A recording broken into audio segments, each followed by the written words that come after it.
Good evening, everyone. I'd like to call to order the Emergency Services Council meeting for June 18th, 2015. May we have a roll call, please? Atherton. Belmont. Here. Brisbane. Burlingame. Here. Colma. Here. Daly City. East Palo Alto. Foster City. Half Moon Bay. Hilsborough. Here. Menlo Park. Millbrae. Pacifica. Here. Portola Valley. Here. Redwood City. Here. San Bruno. Here. San Carlos. Here. San Mateo. Here. South San Francisco. Woodside. County of San Mateo. Here. Okay, thank you very much. Our second item is the approval of the minutes from April 16th, 2015. Are there any additions, corrections, changes? Move approval of minutes. Second. Okay, we have a motion and a second. All in favor? Aye. Any opposed? Seeing none, that item passes. Consent agenda, there's no action required apparently. Captain Kernan, are you going to do the operational area report for us? I have nothing to add, ma'am. Okay, great, thank you. I mean, I don't mean great, but thank you. I do hope that's not televised. Okay, old business, the Skylon radio tower lease update. Gordon Helms? Is that Gordon Helms? Tom Myers, I'm the wireless manager for San Mateo County's ISD department. Okay, so So you're I'm- not Gordon Helms. Okay. I am not Gordon. Okay, thank you. Here to give you a status on the Skylon relocation project. As you're aware, the Skylon project began in around 2012 with a request from Skylon for us to move our radio tower and shelter down the hill about 100 yards. At that time, we projected a expected cost around $600,000. Since then, there's been a change of ownership, and the new owner, North Star, has asked us to move farther away than we had originally intended to be placed. In early June of 2015, this month, we finally achieved the documents necessary to finalize the lease. So those documents are now in North Star's hands, and we're expecting and hoping that that lease will be signed very soon. Probably the primary point here is we're looking at a 2015 cost to construct the new radio site at Skylon at somewhere around $825,000, which is 2.25 more than originally projected. The primary cause of this is the cost to construct farther down, farther away, and on a slope added about $130,000 to that original price. The other factors are that $600,000 was in 2012 dollars. This is now 2015. Additional labor, additional costs for materials, and that whole story. A little bit more labor. This project has dragged on a long time. We've had to stay involved.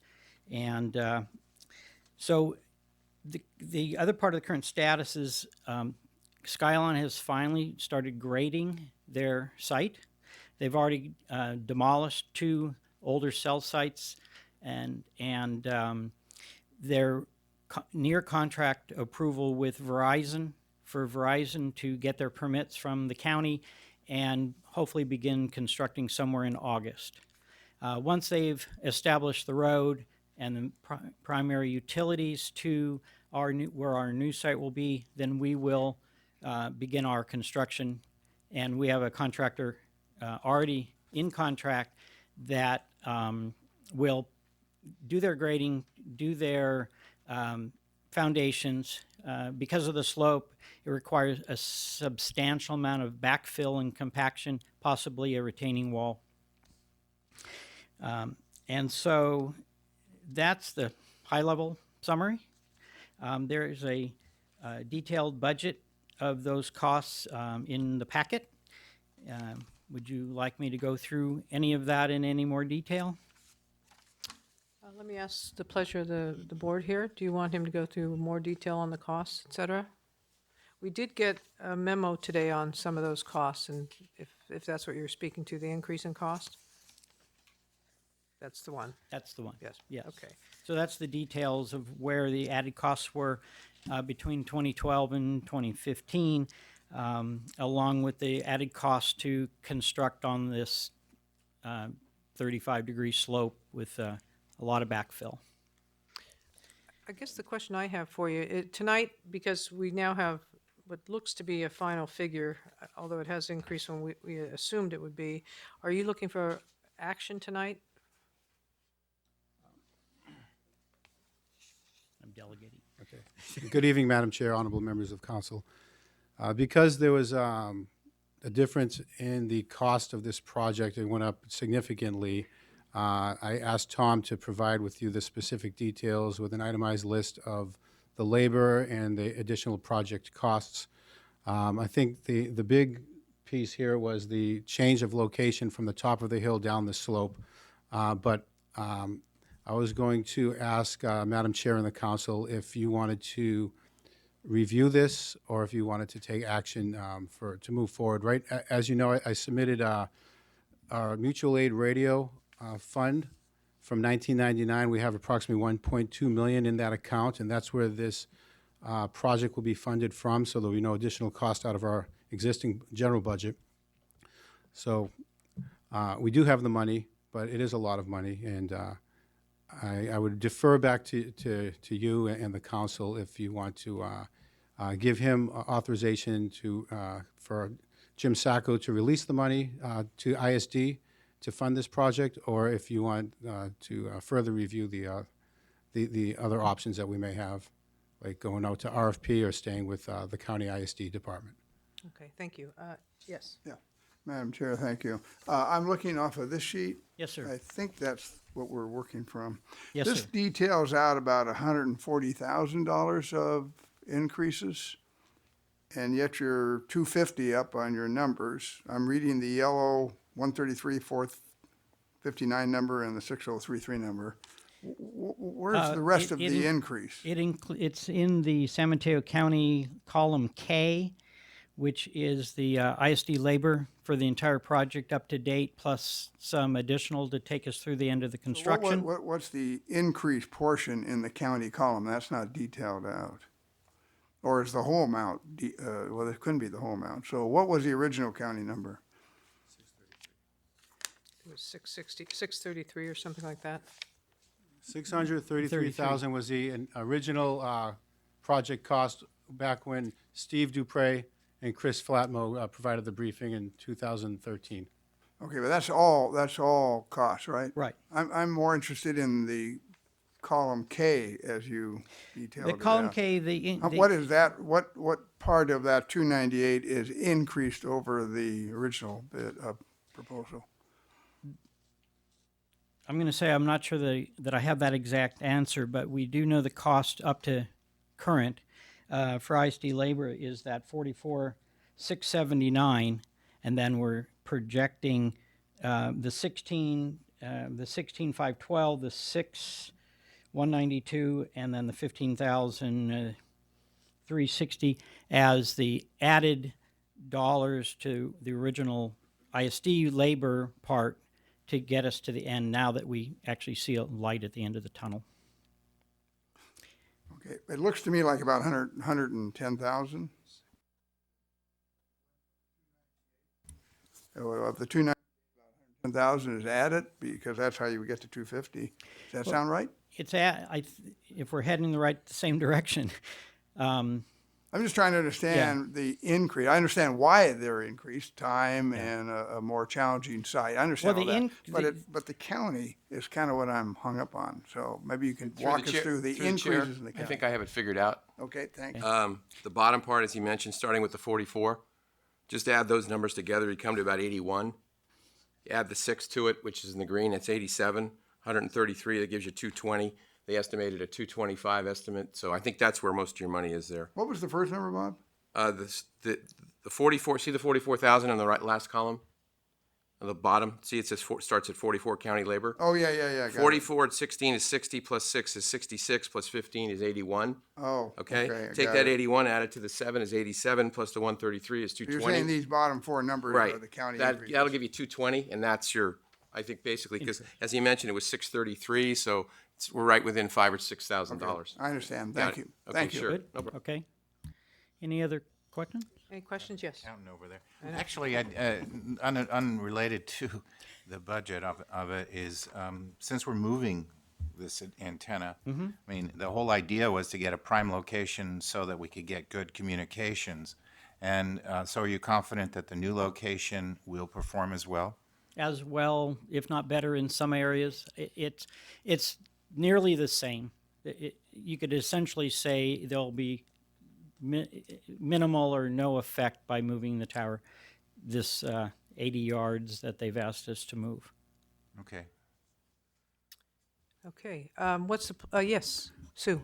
I would assume they would need the retaining wall, and you already have that factored in. It's factored in, but it's not determined that it's if it's an absolute necessity.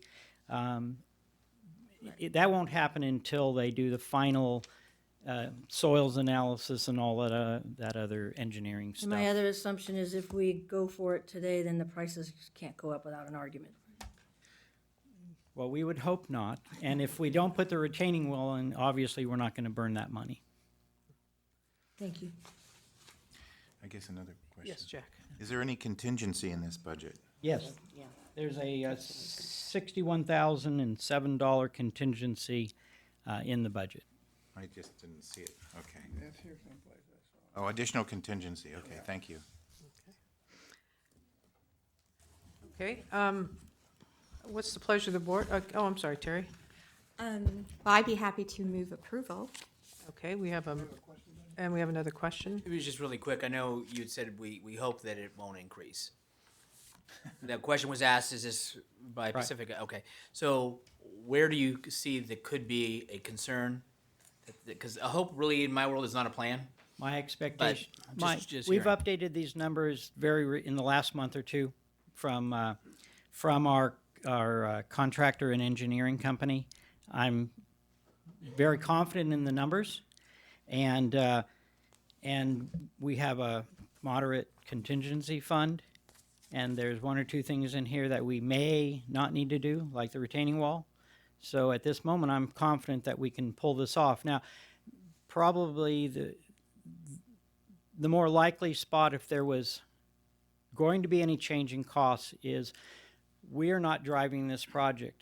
North Star, the owners, are driving it through Verizon Wireless, who's the prime contractor, through a third-party implementation company who drives us. So we're at their somewhat will. So long as the current plan that we provided them, knowing where they're asking us to be, this should be good. But if NSA is the name of the other, is the Verizon subcontractor, if for some reason they say we have to do something different and we can't negotiate our way out of it, it's not 100% in our control. Can I ask a question? So in any project, there's always a potential for change orders or things like that. I guess since we have what we believe is a solid number, or pretty solid, could we give you authorization for a not to exceed? And if it is going to go over that with some contractual things, to bring it back to this board? Absolutely. Because I think if we're going from 633 to 850, I'd want to say not to exceed 850. I mean, obviously keep it as low as you can, but not to exceed that. And if it does, when you get down to the brass tacks, then bring it back here if it goes beyond that. Because I don't want to stall, I personally don't want to stall it. It's taken so long to do this. And the longer we wait, the more problems we could run into. So, and time is money. So, but I don't want to give money away. My expectation is that as soon as we found any substantial change to the project, we'd be back on your doorstep, at least warning you that we now have a new circumstance, before it just gets to the end and say, we won't surprise you. Okay. Any other further questions or comments, Jack? Just a comment on that. I think that, what we would expect is that the project, the construction contract would not include the contingency, but that's something that's internal for us, and then, that would be used as needed. So It's not. it- The contract with the current contractor engineering company that's been on this project for the entire time from our side, they already have a signed contract to do the work that they proposed with the price increase, which is why we split it out in the columns that we did, so you could clearly see what was the price increase, what was the additional funds we need, given the location that they've mandated that we be at. Well, just to be clear, though, so the 850,000, as I understand it, I'm reading column N, I think it is, includes 61,000 for contingency. It's in the county column, and that's my way of indicating it's not assigned to the contractor. It's our responsibility to manage that money, that contingency dollars. Budget would, the contract would be 850 less, all that plus, okay, yeah, actually, and also less county costs as well, so. Correct. The contractor essentially would be the two bottom rectangles of the 133,459 and the 6,000. That pretty much adds up for their part of it. And then the 298,142 is the county's share. Has contingency, has county labor from the beginning. And along that way, we're responsible to pay Verizon to put some conduit in to provide us our primary power. We don't have a substantiated dollar figure from them for that. So that's one of the items that's a best guess on our part. Any additional questions? Yeah, Madam Chair, this is a related question. And I'm sorry, because I'm serving as alternate now. This may have been discussed in a prior meeting. What is the lease that we pay, the rent we pay the Skylon for the tower? Or what is it, or what will it be, if there are two different numbers? We have an interim agreement, is Chris here? No. For about $2,000, I think it's $2,200 for a short time period, and then it jumps to about $3,000. But to give it some perspective. Per month? Per month, correct. The carriers are paying somewhere maybe between 10 and 12, 15,000 a month to have the same plot of land 80 feet away. So they're being, in my opinion, pretty reasonable in the rent that we're paying them. Thank you. Any further questions? Yes, Mr. Kernan? On behalf of the council, the last meeting, there was two questions in further discussion. One was the lease agreement, so thank you for the reminder. Chris Flatmo briefed us that they were looking at a 7-year lease agreement, and I believe it was $2,200 a month is what we're paying now, and he's 90% complete with that. The only holdup is this project discussion that we're having. Once we get past that, then he can move forward with the lease with North Star, the company. And then the second question, which we haven't discussed yet, is do we have a project completion date or a proposed date where this may be complete? Do you know? The date, well, the date's going to be driven primarily by the timeliness that Verizon installs this new road that needs to go in. We cannot begin building until that road is established, and we cannot go live until they put the main electrical connectivity to our facility. They've talked about being able to, if they can get their permits in within this month, they would begin building in August. So I would give them 2 months. They do this every day. They build these kind of sites, so they're very efficient at it. So I would think by September we would be able to start. But I know I can't say don't write that down, but but I'd hope to start in the early fall and be able to move our equipment, finish the new site, move our equipment over, and then demolish the old site and be done in late spring. Obviously, I discount a lot of the November, December timeframe, part of January, just because of the holidays, things are slow to go. question? Okay. I guess one question I asked is, since we don't know the exact, because we're waiting on Verizon, it would be helpful to lock in these prices now for, a period of time. I mean, and people do that, and we need to know that these are pretty secure from these two columns you talked about. Because we don't want to come in August, September, October, say that we have a heavy rain and they can't start. So, we need to lock this in to a certain degree in that contract that we have with these contractors, I would say. So, I mean, I've seen that on lots of projects. Be happy to look into that and see if that's available to us. It should be, I mean, that's not We have unusual. the contract's already established, signed, and done. We're just making a change order once with your approval to move forward with given the new numbers. And I'll go back to my CIO and we can discuss Sign the contract, being it's able to lock locked it in. but let's see how long it's locked in for. It's not locked in long enough. I think we need to amend it based on if we approve it today with asking for that amendment to the contract, if it's not already in there. Okay. Shall we done? Okay, so we had a motion. Is there a second? Okay, we have a motion and a second. All in favor? Aye. Any opposed? Seeing none? With that not to exceed and to include the time frame. Yes, I would accept that as an amendment, yeah. Excellent, thank you. Good. Thank you. Thank you very much. Public Works MOU update. Don Matei. Honorable Chair, members of the council, I'm sitting in for the Public Works Directors. They've done a lot of work on this. As you know, this kind of started back in 2012 with the storms that we had, and there were some issues about having Public Works departments from various cities support one another. So we had a little problem with that, so we called a meeting. I went to the meeting with the Public Works Directors 1 month, and I kind of said, hey, can you help us out on this? And they did. They assigned 2 Public Works Directors to the project. Primarily the Public Works Directors that really need to be thanked here are Randy Baralt from Brisbane, Jim Porter from County, and Afshin Oshkuri from the city of Belmont have really been the leads on this.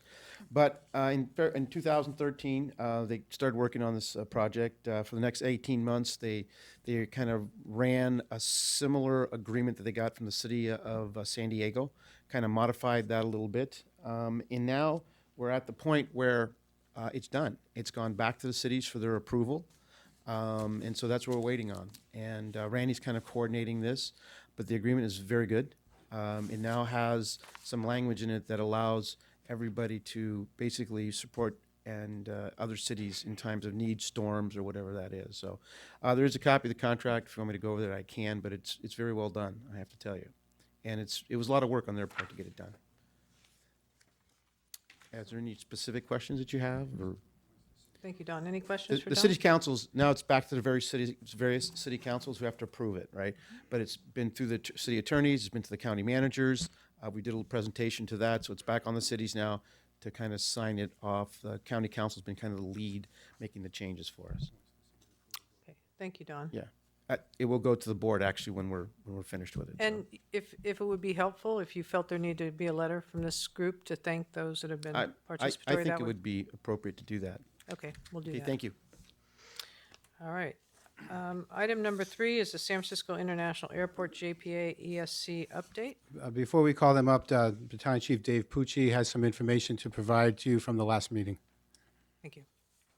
Madam Chair, honorable members of council, Dave Pucci, I'm the Fire BC assigned to OES. And as a result of last meeting, I was asked to do some research on the number of responses that we had to SFO and also to quantify that in an actual cost. So what I did, I was able to query CAD, and I used calendar year number, or 2014.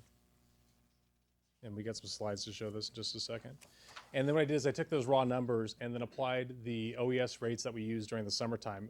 During the summertime, we use the California State Fire Agreement, which is an agreement throughout the state, and it determines the costs of fire resources when we respond to large-scale wildland incidents throughout the state. And those are the numbers that have been used for many, many years, have been agreed to by all the jurisdictions within the state for billing purposes after the fact, and that's how I came up with the number. So initially what we came up with is with the fire department calls, we actually had 11 responses to the airport. That's actually resources getting in their vehicles, driving to the airport, going on a call. That includes what's called 303s, which is a request for, it's a structure fire type response. It includes some traffic accidents, odor investigations, and some of those responses aren't just a single engine response. Most of them are actually multiple unit responses ranging from 6 pieces of equipment down to 3. And then on the EMS side, there were, as you can see, 2,951 responses to the airport. Those are medical aids. About 50% of those result in a non-transport, but that's how many times we actually rolled out to the airport and did respond on a call to there. With those, go ahead and go to the next slide.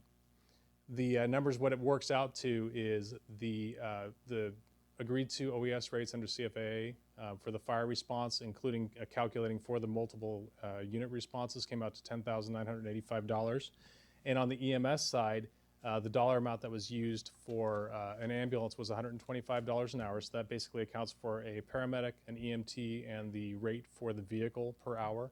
And that was the state rate multiplied by the number of times that we went out to the airport, and that's where we came up with a $368,875. And just to give us a benchmark to measure this against, the average cost was a 1-hour call. So there's going to be some in there that would potentially be a little bit longer. If it's a structure fire, you can expect a longer incident time. For EMS, 1 hour is pretty consistent from the time that you actually get the call, respond to the call, transport, and go back in service is about that time. But that's as far as I drilled down with those, and that's how we came up with the numbers. Okay, thank you. Any questions? Any questions? Yes, go ahead, please. Do we know if that's a fairly typical year, 2014? That's a fairly typical year, and I could look at multiple years and come up with further information if you need it, but that's pretty typical. Terry? Thank you. I was wondering which fire departments did the bulk of the responding? The bulk of the responses are from South City, San Bruno, those agencies that surround the airport. And again, this is from 2014, so it's a heavier impact there. When you have a larger scale incident, then obviously the bigger the response, the more it goes out in concentric circles throughout the county to reach out further south and north. Okay, thank you. Thank you, Annette. Jack? I think you said for EMS response, it was $150 an hour or something? I used $125 an hour, and that actually is probably a little bit on the low end. Well, that was kind of my thought. Well, now, we're not talking about the billing rate. The billing rate is something totally different. This is just the OES cost. If you were to go to a wildland fire, for example, and they said, we want an ambulance just to stand by here just in case somebody gets hurt. That's what the ambulance company would bill per hour just to have them stand by. If they go to work and they actually deliver medical aid, then that results in the billing process, which is a different dollar amount that's going to insurance or whoever received the service. If we were going to go to AMR and say we just need an ambulance for standby, that was the dollar amount that would be close to. Okay, for two people plus the vehicle. Per hour, correct. Per hour, okay. Okay. Any other questions? Thank you for that information. That's very helpful. Very helpful. Captain, we have people from the airport that are going to present? Okay. Madam Chair, members of the council, thank you. So at the last meeting, we took quite a few questions from you folks around your concerns and our ability to join. Director Martin drafted a letter. Hopefully you've been in receipt of that letter, hopefully outlining why we're unable to participate financially. I do have with me somebody from our governmental affairs who is here if you have any further questions along that lines. Otherwise, not sure what else to say. Okay. No, I did receive the letter.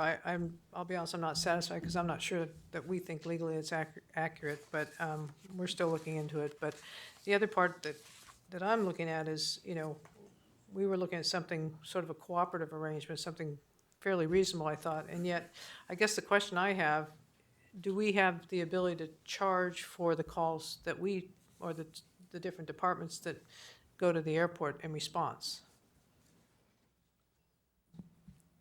Does anybody know that answer? Sure. Chair Tussia and members of the council, I'm Kathy Widener, the Government Affairs Manager at the airport. I believe the answer, and I think it would be something that we would need to talk to our city attorneys about as well, but I don't think there's currently a mechanism in place to do that. That's not to say that the airport would oppose that idea. Director Martin did mention in his letter that we have a new wrinkle in regards to an FAA restriction on how the county will be able to spend fuel tax sales that's collected on the airport moving forward. And we have been in discussions with the county manager about how we could make sure that that money still benefits the county. And this exact example came up. So there may be some opportunity to use some of that money there to reimburse. But I don't believe at this point in time there's a mechanism in place for you to bill the airport for those services.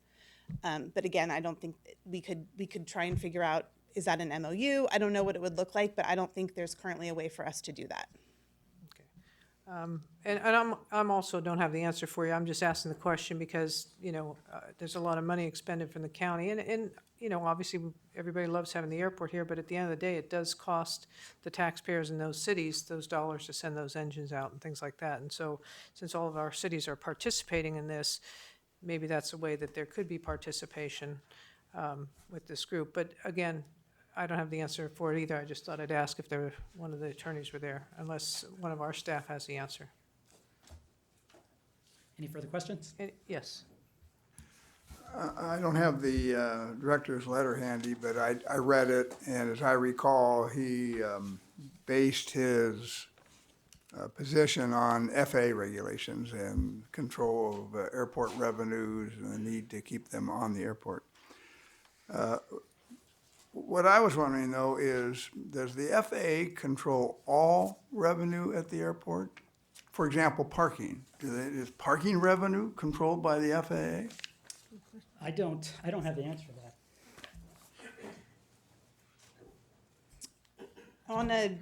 I want to preface this by saying that I will follow up and make sure that this is accurate, but my understanding is that the FAA does not have jurisdiction over what we consider our concession revenue. So that would be parking, anything non-airline related. Right. That was my understanding. But in that case, the FAA would say to the airport, because this has come up again, the county receives sales tax on that revenue. So that in the past has been the FAA's response to why these diversion of revenue restrictions are in place. If we pointed to that as a source of money that we maybe had a little more flexibility with, the federal government would remind us that we pay sales tax to the county on those revenues. That's what has happened in the past. Yeah, I understand that, but for county council, it's not my business. I ran the parking out there for 20 years, and I know what you take in. It's the largest single source of revenue the airport has. Right. Enough to cover sending engines out there occasionally. Right, but again, 100 sales times tax is over. based, we pay sales tax on that revenue as well. Or we don't, the customers do, and that goes to the county. Sales tax on parking revenue. There's a tax on parking revenue. Again, I'll clarify all of this, but that's my understanding. I think, well, we do have the county looking at some of these issues already. I think Captain Kernan might have a comment to be made. Thank you. She is correct. There is sales tax that's paid for all the coffee and donuts that are purchased by passengers. And the sales tax comes out of the people who travel through the airport, not from the airport itself. I did send out an email earlier. Public record for the airport budget is posted, and in regards to aviation revenue and non-aviation revenue, it's broken into two categories. Aviation, which is the federal side, is $491 million, and non-aviation, which is indirect revenue not directly connected to aviation, is $160 million. So I think in response to your question, sir, it'd be the $160 million is what you're looking at. There's also a section under that I pulled that I'd like to read to you. It's an FAA order. It's section 5190.6B, and it's also identified as 6196B, section 15.9, permitted uses of airport revenue. And it says, sponsors may use their airport revenue for the capital or operating costs of the airport, the local airport system, or other local facilities owned or operated by the airport owner or operator and directly and substantially related to the air transportation of passengers or property. It also states, such costs may include reimbursements to a state or local agency for the costs of services actually received and documented, and that would be the cost that Battalion Chief Pucci just demonstrated to you. So there is an FAA order section that applies directly to your question, sir. Well, I think probably since, well, I'm not an attorney, are there any attorneys? I think what we'll do is we'll perhaps ask our county council to take a look at this. And, you know, obviously we want to be good neighbors, but it has to work both ways. And we're just looking, it's very costly in this county to provide all those services. And we just want to make sure it's fair and equitable amongst everybody. That's really what we're looking for. Okay, I'm going to continue on. Thank you for coming this evening, though. I appreciate it. And if I could find my agenda, there we go. We'll go ahead and move on to new business. We'll go ahead and have a presentation on the Emergency Operations Plan. Captain Kernan. Thank you, Madam Chair, honorable members of council. It gives me great pleasure on behalf of Sheriff Greg Monks and our county manager, Mr. John Malpe, to present to you our county operational area emergency operations plan. Jeff, if you could pull up the short slide presentation. In front of you, there's a blue OES folder. Contained within that folder is a copy of the basic plan. In addition to that, there's a CD-ROM, and contained within the CD is the basic plan and the attachments or appendixes to the plan. There are two attachments that are on that plan that are considered private or internal and not to be shared with the public, and that is our emergency communications directory, which has all of our confidential numbers for emergency use, and then our resource categories, which identifies all of the resources that we have available. So if I could just caution you when you're looking at that, not to share it with too Through the many chair, people. what pages would that be? It's on the CD-ROM. Oh, it's on the ROM. It's Okay, on I'm the sorry. CD. I Yeah, apologize. you just have a hard copy of the basic plan, and then there's several appendixes. Absolutely. Thank you. Okay, sorry. I have one copy so far of the actual complete plan, and I'll pass that around so you have a better idea of what it looks like. So first, I'd like to start off with the purpose, and I'll read it right from the basic plan. The Emergency Operations Plan established policies and procedures and assigns responsibilities to ensure the effective management of emergency operations within the San Mateo County operational area. It provides information on the county emergency management structure of how and when the Emergency Operations Center staff is activated. So if I can refer to slide 1, and this is the new EOP, the Emergency Operations Plan, and EFs, which are the emergency functions, were developed over the last 2 years. We actually hired a contractor to do this for us because we've been so busy, and I really wanted to, this was a priority for me to get this completed. Not only did we update the basic plan, but we also created the emergency functions, and we wrote those. And I'm proud to say that there's only 2 counties in the region that have emergency functions, and that's us now and the city and county of San Francisco. The state of California, Cal OES, has only released their executive summaries, and they still don't have them, and they have not been shared with the operational areas in the state yet. So I feel pretty proud to say that we're a little ahead of the game here in that category. So if you refer back to the slide presentation, the review and comments have been conducted by all cities and towns in the operational area, as well as county departments and private sector partners. So we vetted these emergency functions with each county department director and their staff. We vetted them through the Fire Operations, Fire Chiefs Association, the law commanders and law chiefs, as well as the Emergency Managers Association has also reviewed and commented on the plan. And then I submitted them to Cal OES for their review as well, just to make sure that we were meeting industry standards and that we were within compliance with FEMA, NIMS, which is the National Incident Management System, and SEMS, the State Emergency Management System. Next slide, Jeff. So the basic plan conforms with the FEMA guidance. It establishes policies and procedures. It describes the county emergency management structure, which basically is the Emergency Operations Center and the OES staff and how we staff that, and ensures the effective coordination of responses and resources. The emergency functions are broken into 17 different sections, and these are all of the specific disciplines or types of events that could occur. Each emergency function has an assigned coordinating agency, identifies primary and supporting agencies depending on their operational roles.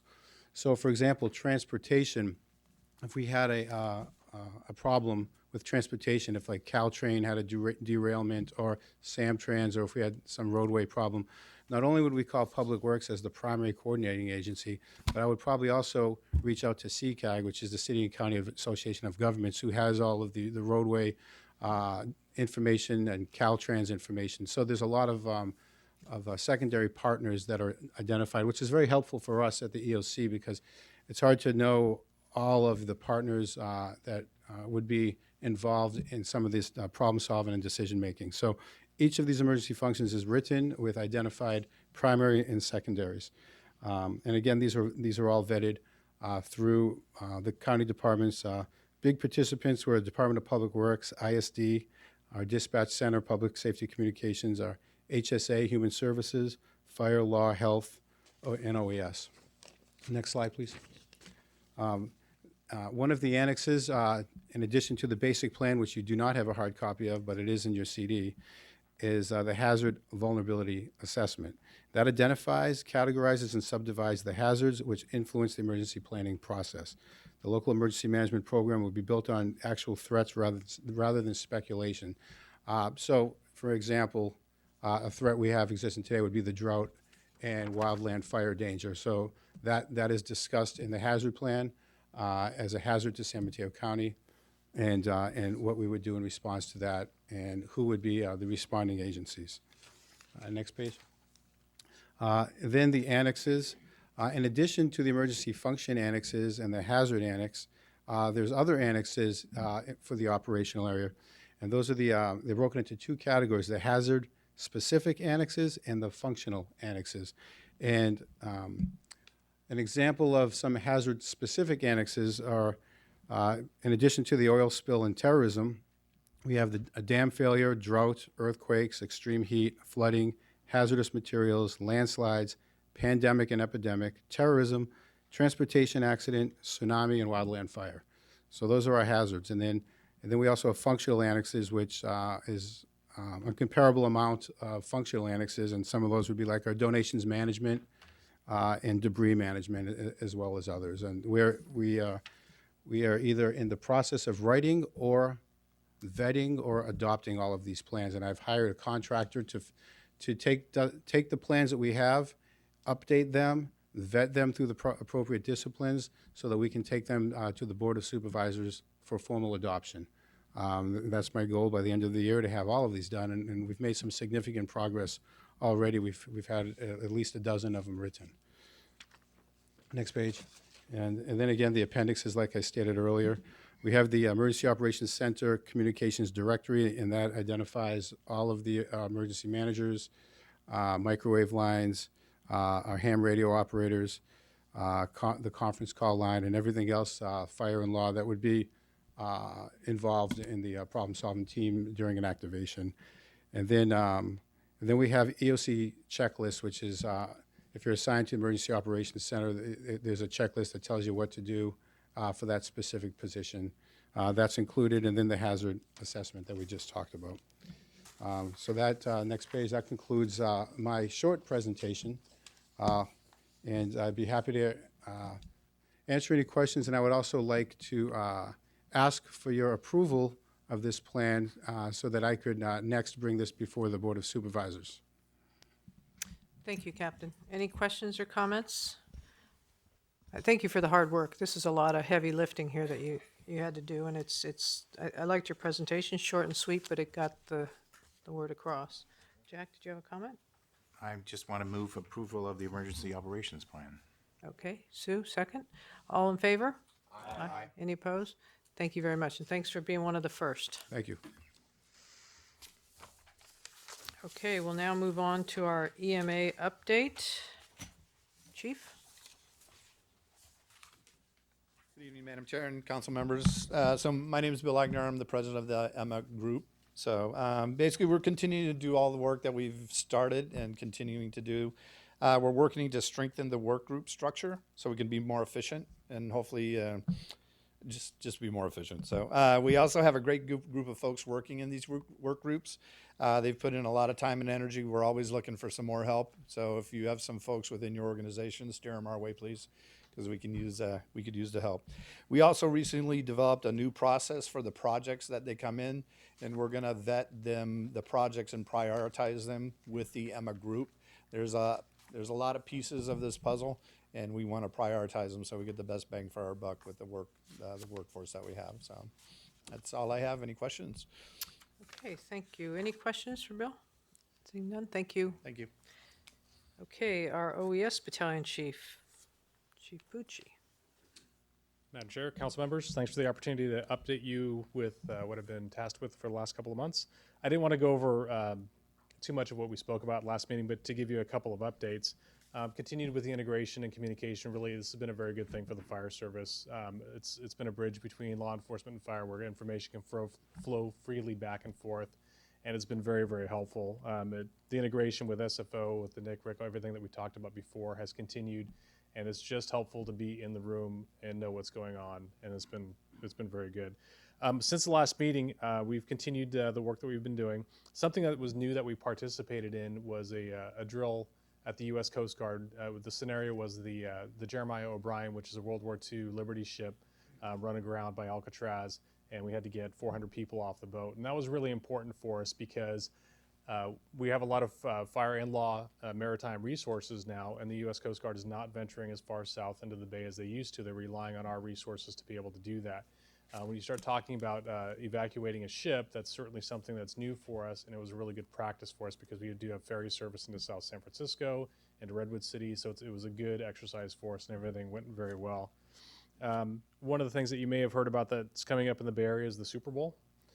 We are very heavily engaged in planning for the Super Bowl. We're working very closely with the City and County of San Francisco and Santa Clara County and involved in the planning for that, and also parallel planning of Yellow Command, which is a similar exercise that's going to be happening that will prepare us for that.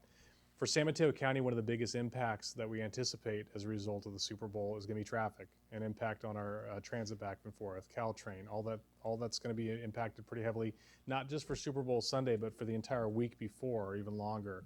There's going to be a lot of events going on, so we're going to be doing some exercises and planning specifically surrounding that. One important piece of information that we got kind of as an after action from last year's Super Bowl is that even though we don't have events going on here in San Mateo County, we do know that we were going to be having an impact traffic-wise, but also one thing that came up was the unplanned, unsanctioned events. One thing that they found happened is the players have the ability to travel within the given region in between practices, and sometimes they may stay at a hotel that's off-site. And what they found last year is a player would tweet that they're at such and such hotel, and before you know it, you've got 500 people that show up at the hotel, and now you have a law enforcement problem at a place that you never planned for. So we're keeping that in mind and engaging law enforcement as we discuss our plans coming up in the future. But again, really the transit is going to be the big impact for us. Another big project you're going to be hearing a lot about over the next couple months is working with the EMA group and mitigation planning. Just about every city in the county has the same expiration date on their mitigation plan. Everyone went through this process about 5 years ago and went and developed a mitigation plan and submitted to FEMA and had approval. And those shelf lives for those plans are 5 years. At the end of 5 years, you have to go back and review your plan, update it, and there's some new requirements for it. And then you resubmit it to FEMA to remain in compliance. Compliance is important because what you do is you identify your projects ahead of time, and FEMA says that if you don't have a current plan, that they will not help you post-disaster in the same way they would if you had a plan in place and you identified problems ahead of time. So we're working hard to stay in compliance with that. But what we're doing is trying to take a county-wide approach rather than every city trying to address the same issue and covering the same ground over and over again. We are going down with a plan of doing an overarching county-wide plan and identifying those hazards and risks that are common to everybody, such as the San Andreas Fault, and capturing that in the county-wide plan. And then that allows each city to come in and just develop an annex, which would be a much shorter plan to be able to gain compliance, and then submitting that together to FEMA to get compliance with them. So that's going to be, it's a pretty arduous process. It's very time-consuming, which is why working together and working towards the same goal really makes a lot of sense because we can save ourselves a lot of duplicate work by just working together as a group. So we're working very closely with the EMA on that. Since the last meeting that we had 3 countywide wildland drills, which we have completed. One was in Brisbane, Woodside, and on the coast, and those all went very well, worked very closely with CAL FIRE. Everything went off without a hitch. The Unified Command training is continuing to move forward. So that's going to be training that occurs between fire and police. And that's going to be tentatively scheduled around October of this year. So we'll be able to get law enforcement and fire side by side training together for the scenario that they're presented with. The body armor grant, that's moving forward. Actually, the purchase went forward today. So there'll be body armor getting sized and delivered to the fire services pretty quickly here. And disaster prep day was completed. That went off very well. And then the last thing that I had on the to-do list to update you about is those auto notifications. Again, trying to have the countywide situational picture available to everybody, referring to water rescues is going to be one of the big ones.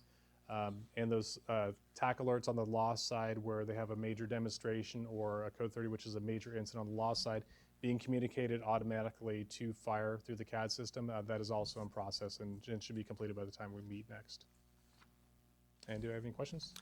I just have probably a dumb question. What do you mean by body armor? Ballistic protection. So as part of the response to active shooter, the fire department is changing the way that we respond to the school type shooting, and that we're getting more closely engaged with law enforcement to be able to bring us into an incident much closer than we've ever been before. The intent is being able to deliver medical care much more rapidly than we've been able to do before. And to go with that, we're using force protection, which police department would provide for us to bring us in, and then also ballistic protection, which we wear before we go in. Okay. All right, great, thank you. Any other questions or comments? Thank you very much. Okay, hazmat update. On behalf of Battalion Chief Ken Thrasher, who's not available, he has nothing to report for this quarter. Okay. Go into the drought update. Good evening, Madam Chair and honorable members of the council. A report was in your packet that you received by email or from our website. Some of the highlights were in March, we still see a steady decline in tan oak and Monterey pine tree mortality. You probably see that along the Highway 280 corridor with a lot of the pine trees falling over because of the drought. We're seeing that in our parks, also the county and state parks in this area. And our county parks is working with state parks and the California Conservation Corps and the CAL FIRE to address the dead fuels that are on the ground to mitigate that hazard.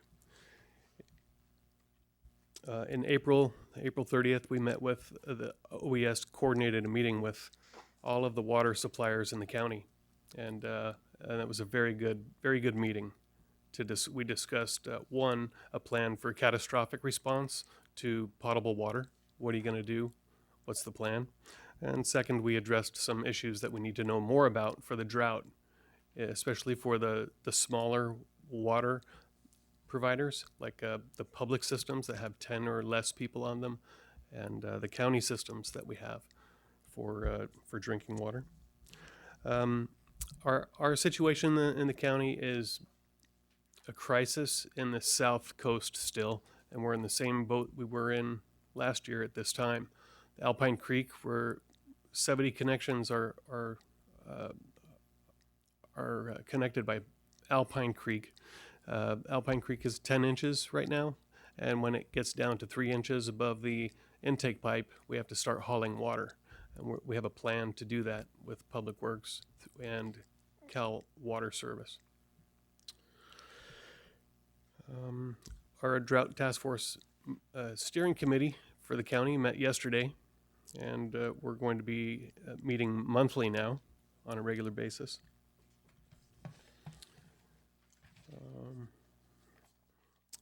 There's going to be another meeting with all the water suppliers again on July 28th at CSM.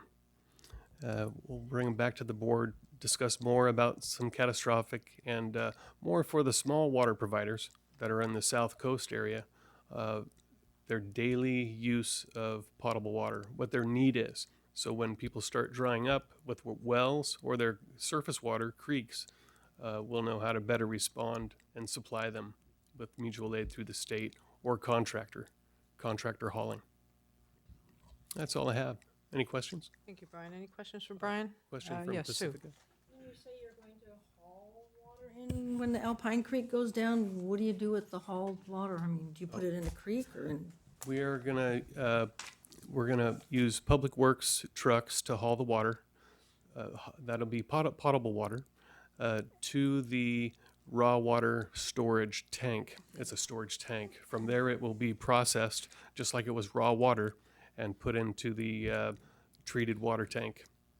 And so when you talk about the creeks in general, like you're gonna have that meeting in June, so is there some kind of a study of the existing creeks and how you're gonna use them?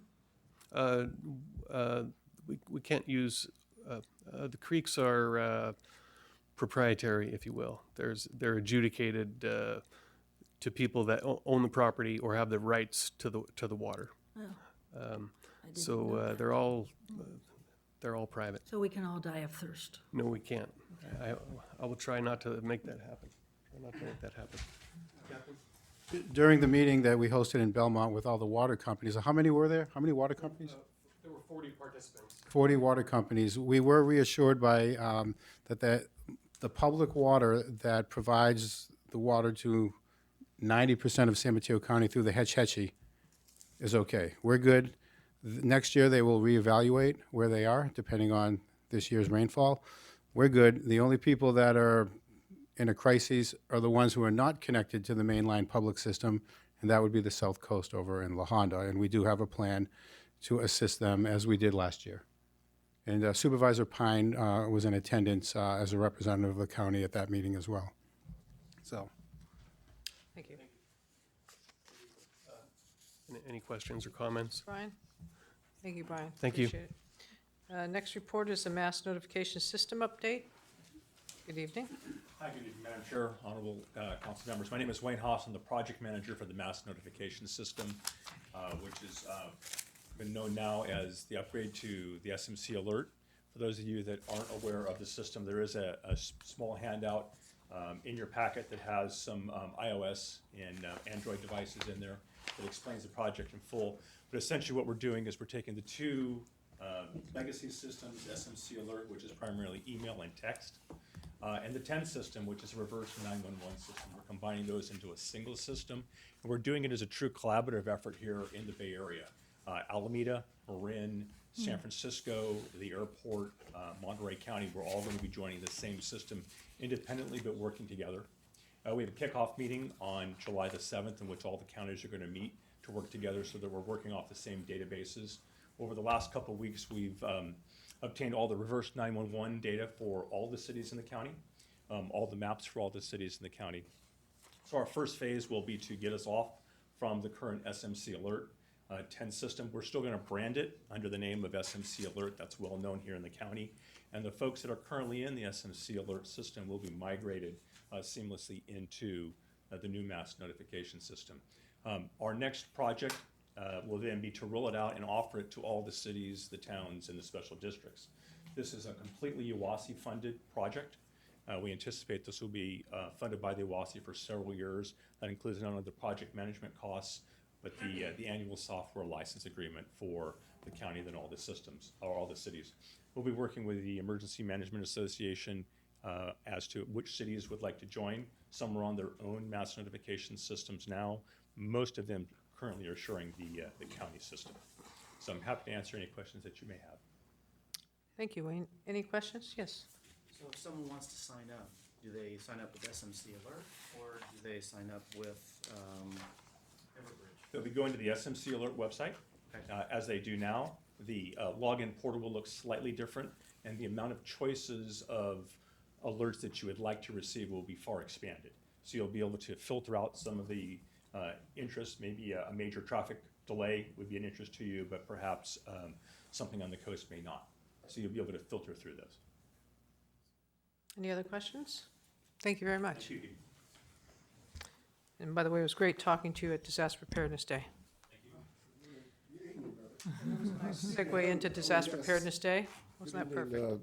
Members of the council. We had our 11th annual Disaster Preparedness Day at the first day of the county fair 2 weekends ago, June 6th. It is without a doubt the biggest disaster preparedness event we have every year in the county. It's huge. I don't think any other county in the Bay Area has anything close to this size. We gave out over 2,500 of the handout bags that we have stuffed with material for the people to take home with us. We estimate about 3,500 people attended, which makes us the biggest one this year. We've had more tables on the inside of any other year in the past. So the whole thing's gotten bigger every year and has been very successful. The CPR for friends and family went off. Several hundred people went through there and got some CPR training as well. Cool. Most of the city's CERT teams were there recruiting people, had CERT booths all inside. We had a lot of good demonstrations and presentations by people such as the hazmat team who gave a demonstration of their equipment. We had something new there. Some students from Stanford who were studying earthquakes gave a presentation and had a table set up. Gave a very well-received presentation on earthquakes and the geology of how that happens and how living in California is just something we're going to have to live with and accept. We had our search dog. Our South San Francisco Fire Department has their search and rescue dog. It's very popular, although it has 2 dogs now from what I saw. And he's very popular. The dog's quite a hand, puts on a pretty good show for other people. They love doing that. We want to thank a lot of the different agencies that showed up, PG&E, Cal OES, Cal Fire. It's just too many to list. It's a very big event. We also want to thank our sheriff's volunteers. We really couldn't have done it without them. They're the biggest, the single group of people that helps us put the thing together every year on the day of the event. And we look forward to doing it again next year. Anybody have any questions on the event, or I hope some of you were able to make it there. Steve, and for the whole group at OES, plus the volunteers, the sheriff's office, and everyone that participated, I do want to thank everyone. I got actually a higher count from the Expo Center of over 4,100 in the first hour, and by 2 o'clock they had 10,000 people that come through the gates. So, and I think they must have been counting the cars and all, but they said they were 25% over last year's attendance on that same day. That wasn't just all us, but I like to say we did a lot of outreach, a lot of advertisement, and obviously when the first hour is free for parking and entry, a lot of families came through, so that was really terrific. But really, it took a lot of heavy lifting by OES, and at the day of, not only OES, but also the volunteers and the people that came with the vendors and all. It was really terrific. It was really outstanding this year. Actually, it's outstanding every year, but this year in particular. Yes, Terry. I heard really good things about the CPR for families. And do you bring that to other cities if they have safety fairs or anything? Yeah, we certainly could look at that, sure. Okay, great. I didn't hear your question, Terry. If they take the CPR for families to other cities, if they want to have the same thing, yeah. The CPR for families, we could certainly take that to other cities. We always do a sort of a recap down the road here, so we could certainly ask. I think they came from South County Fire or Woodside, I forget, Woodside, that actually did it for us, so we could ask them. Yeah, we'll have it after action meeting on this, and we can make that one of our items. Any questions, comments? Okay, great, thank you. We'll see you there next year. All right. Thanks. Okay, our Coalition for Safe Schools and Communities, Nancy.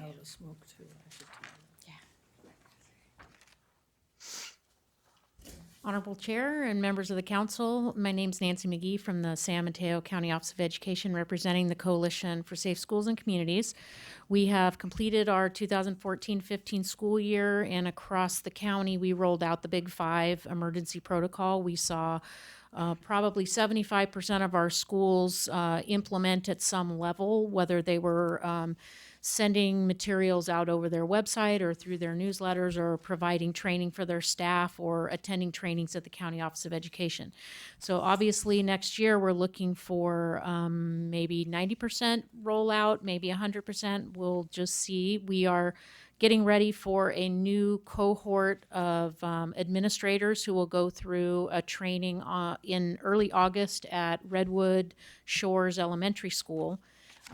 We will be putting them through some simulations with the help of the Sheriff's Department and other local law enforcement. We need to get that all planned and put together. We just picked out our date and got our site today, but we will be able to move forward with that. So we'll be training those administrators so that they have that leadership experience to communicate the urgency and importance of attending to emergency preparedness for schools, and not to put it on the urgent but not today kind of list. And secondly, when I was here last time, I talked about the information sharing MOU and the consent form process, and I did say that the county council would be making a presentation to the city attorneys, and Claire Cunningham presented the program to the city's attorneys, yes, at their last luncheon meeting. I believe it was in May. It was very well received and positively received, lots of engagement and questions. And we're still vetting through the final versions of that. And we're looking to relaunch the entire project in early September at an event with all the school district superintendents and the police chiefs. Supervisor Tissier and Supervisor Horsley will be in attendance to relaunch and refresh the work. So I'm happy to answer any questions if you have any. Maybe you could tell them about your new position at the Office of Education. Even though her last position, she was doing all of this and it wasn't in her job description, now she is it. So we have the good fortune of our Associate Superintendent of Student Services. Joan Rosas was just named as the Superintendent of the San Mateo Foster City School District. And so that position was vacated, and Superintendent Campbell appointed me into that position. So now I will be directly overseeing the work of safe and supportive schools from the County Office of Education, as well as overseeing all the direct student programs that we provide in our court and community schools, as well as our special ed programs across the county, and working with our foster youth liaisons. So there's a lot of work to do always. Congratulations on your new position. Thank you. Big job. Okay, we'll now move on to our Red Cross update. Hello. You don't look like Isabel. Isabel informed me that she cannot make it this evening. However, she produced a 2-page report for everyone. It is provided to you in your packets as a take-home to read with a lot of information. And that's all we have.